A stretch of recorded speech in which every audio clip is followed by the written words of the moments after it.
എല്ലാവർക്കും നമസ്കാരം. ഞാൻ സൗമ്യ. ഞാൻ ഒരു സ്റ്റാർ ഫ്രൂട്ടിൻ്റെ തൈ നട്ടിരുന്നു. അതിൽ കായൊക്കെ പിടിച്ചു. അതാണ് ഞാൻ കാണിക്കുന്നത്. ഇതാണ് എൻ്റെ സ്റ്റാർ ഫ്രൂട്ടിൻ്റെ തൈ. ഇതിലൊക്കെ കായൊക്കെ പിടിച്ച് പഴുത്തൊക്കെ തുടങ്ങിയിട്ടുണ്ട്. ഇത് ബഡ് ചെയ്ത തൈയാണ് ഞാൻ വാങ്ങി നട്ടിരുന്നത്. നല്ല പ്രതീക്ഷയോടെ തന്നെയാണ് മണ്ണും ചാണകപ്പൊടിയും വേപ്പിൻ പിണ്ണാക്കും എല്ലുപൊടിയൊക്കെ ചേർത്ത് ഞാൻ നട്ടത്. ഇതിൽ ഒരുപാട് കായൊക്കെ പിടിച്ചിരുന്നു. അത് ഇപ്പോൾ പഴുത്തൊക്കെ തുടങ്ങിയിട്ടുണ്ട്. ഇതാണ് ഈ നിൽക്കുന്ന കായ്കൾ. ചിലതൊക്കെ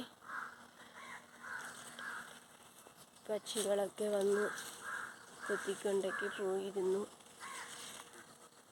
ഇതാണ് എൻ്റെ സ്റ്റാർ ഫ്രൂട്ടിൻ്റെ ചെടി. ഇതാണ് കായൊക്കെ പിടിച്ച് നിൽക്കുന്നത്. വീഡിയോ ഇഷ്ടമായാൽ ലൈക്ക് ചെയ്യണേ, സബ്സ്ക്രൈബ് ചെയ്യണേ. അടുത്തുള്ള ബെല്ലൈക്കൺ കൂടി എനേബിൾ ചെയ്താൽ ഞാനിടുന്ന വീഡിയോസുകൾ യഥാസമയം നിങ്ങൾക്ക് ലഭിക്കുന്നതായിരിക്കും. നന്ദി.